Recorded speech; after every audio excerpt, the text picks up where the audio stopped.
ஆன்மீக நேயர்கள் அனைவருக்கும் இனிய காலை வணக்கம்.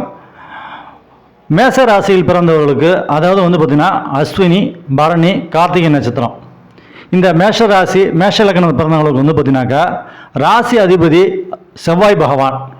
செவ்வாய் பகவான் உங்கள் ஜாதகத்தில் நல்ல வலிமையான நிலையிலிருந்து நீங்கள் பிறந்திருந்தீங்கனாக்கா உங்கள் சொந்த உழைப்பின் காரணமாக உங்களுக்கு சொத்துக்களை நீங்களே பார்த்திங்கன்னா தெரிவிக்கலாம். அல்லது 4ஆம் வீட்டு அதிபதி, 4ஆம் வீட்டு அதிபதியாக சந்திரன் வருகிறார். சந்திரன் உங்கள் ஜாதகத்தில் நல்லபடியாக இருந்தானாக்கா உங்களுடைய தாயார் சொத்து உங்களுக்கு கிடைக்கும்.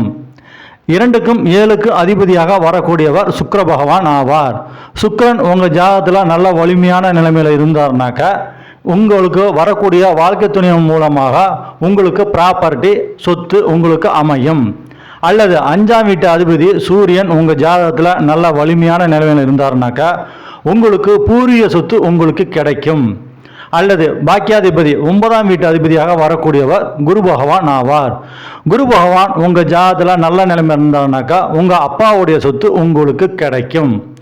3ஆம் வீட்டு அதிபதி பார்த்தீங்கன்னாக்கா புதன். புதன் உங்கள் ஜாதகத்தில் சுமாரான நிலையில், அதான் பார்த்தீங்கன்னா மறைவு ஸ்தானம் 6, 8, 12 மறையாமல் இருந்து 3ஆம் வீட்டு அதிபதி 3ஆம் இடத்துல இருந்தாருனாக்கா உங்களுடைய இளைய சகோதரன் மூலமாக உங்களுக்கு சொத்து கிடைக்கும்.